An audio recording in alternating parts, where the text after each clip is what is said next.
Hello, everyone. It is a beautiful day in sunny Glendale, Arizona, and it is time for Dodger baseball. The Dodgers are taking on the Cleveland Guardians. There's plenty of star power on both sides, so let's play some baseball. The Dodgers play their spring training games at Camelback Ranch, a spring training facility they share with the Chicago White Sox. This was my first time at Camelback Ranch, and it is one I'll never forget. I got my ticket for the game the morning of. I found that for most spring training games, if you get tickets the day of or day before, you can get some really nice deals. Getting to the stadium was pretty simple for the most part, minus the traffic and congestion that happens around Phoenix during spring training. Parking at the stadium was a bit confusing, I found. There are multiple different lots, but there could be some more signage and directions given. Eventually, I found a spot to park at one of the stadium lots. The general lot for Dodger games is free, or at least it was when I went, because I didn't pay anyone on the way in. One of the downsides for Dodger games at Camelback Ranch is that the gates only open an hour before first pitch. That's not enough time to catch batting practice or any pregame stuff like that. I originally lined up at the first base gate because that was close to where I parked. Don't make that mistake. There are only 2 lanes of entry, and they moved really slow. So slow, in fact, that 10 to 15 minutes after the gates opened at noon for a 1 p.m. game, I still wasn't in the stadium. I then walked down to the home plate gate, where there was no line, and 5 entry lanes, and got into the stadium super quick.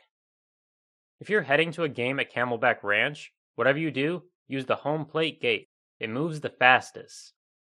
The Dodgers had a handful of big-name players in their lineup today, led by Freddie Freeman at first base, but they were missing their biggest star, and perhaps the biggest star in all of baseball, Shohei Ohtani. Every time I head to a new ballpark, I like to walk around and explore, so I picked up a program and did a lap around the park. Camelback Ranch is a pretty nice park. There's lots of great sight lines, cool food options, and plenty of seats. The one downside of this park is the layout, however. It is facing a completely different direction than most of the other Cactus League stadiums in Arizona. That means that it is really hard to find some seats in the shade. Some seats down the first base line are covered by the awnings, but not all. So if you're looking to soak in some sun, this is the stadium for you. If you want some shade, however, it's going to be tough to get here. One of the things I like about the stadium is that the grass goes down the outfield corners and is also down at the end of the first base and third base lines. This keeps you a bit closer to the action if you are sitting on the lawn, and gives you a bit more variety with where you sit if you have a lawn ticket. If you want a bit more of a luxury or fun experience, depending on how you view it, you can get seats in the all-you-can-eat patio down the left field line. It provides you with tables, umbrellas for some shade, and all-you-can-eat food and drink, of course. It's nothing super fancy with your ticket. Ballpark staples like hot dogs, popcorn, soda, things like that. If you have a lawn ticket and do want to find one of those elusive seats in the shade, you're going to want to get there early. In left center field, there are a handful of trees that do provide some shade, which is a nice relief from the sun. Combine that with the grass, and you shouldn't be at risk of overheating too much. As I continue my walk around the stadium, we get to the area behind center field. Back here is another entrance gate, along with one of the team shops, some food options, and some bathrooms. Out in right center, we have more lawn seating available, as well as the park's scoreboard. For weekday games, the lawn and the stadium, in general, usually don't fill up. Come the weekend, though, all the ballparks in the Cactus League do get very busy. This game was on a Tuesday, so not the biggest crowd, taking in some spring training baseball. With these modern ballparks, even spring training ones, there really aren't that many bad places to sit.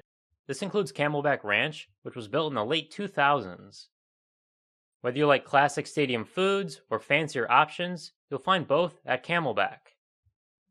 I opted for a cheeseburger, and it comes in this interesting Dodgers and White Sox themed cardboard hat thing. It was probably one of the most basic cheeseburgers ever, and it was pretty as you can kind of probably tell. But oh well, I was hungry and it was getting close to first pitch. Anyone who knows anything about baseball knows that star players and even average starting players don't play a ton during games in spring training, and pitchers are no exception. Starting on the mound for the game, we had the Battle of the Gavins, apparently. Gavin Williams for Cleveland, and Gavin Stone for Los Angeles.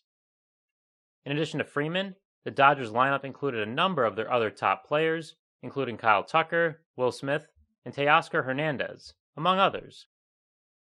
Freeman had a solid day, knocking in 2 RBIs in his 2 at-bats, as well as Andy Pages, who also knocked in 2 runs. On the Cleveland side, their top player Jose Ramirez wasn't playing, and they only managed a few runs on the day. After the game started, I was getting hungry again, and that sad-looking burger didn't quite fill me up, so I went ahead and grabbed a souvenir popcorn because, why not? After watching just the first few innings from my seat behind the plate, I had to get out of the sun. I started by watching a half inning from under the concourse, behind the plate, to get some shade. That's one of the nice things about spring training games that aren't busy, is that it's easy to move around the park and watch games from different angles and different seats. As long as you aren't sitting in someone's seat, the places don't really care too much if you move around. Next up, I took in a bit of the game down the third baseline. Sitting on the grass compared to a hot plastic seat was a nice relief.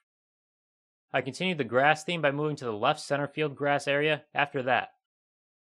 It was pretty empty out there, which was nice, and I spent some time in the shade, which during the 90-degree heat of the Arizona sun was much needed.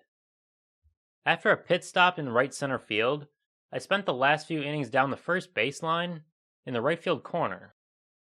With the heat as hot as it was, I couldn't bear to sit on those plastic chairs with the sun beating down on me and be dripping in sweat.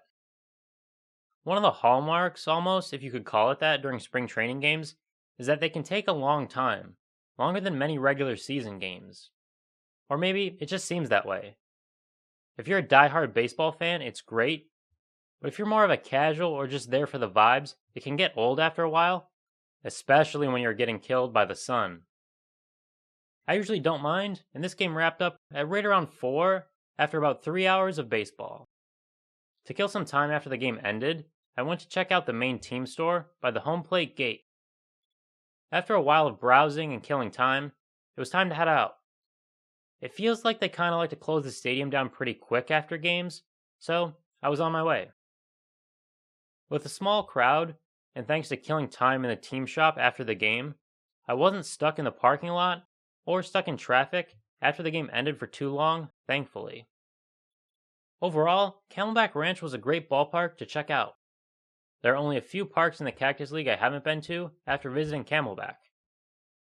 Thanks for coming along on this game day vlog, checking out the Los Angeles Dodgers and Cleveland Guardians at Camelback Ranch in Glendale, Arizona. If you enjoyed this video, subscribe for more videos on spring training in the future. Thank you again for watching, and I'll see you in the next one.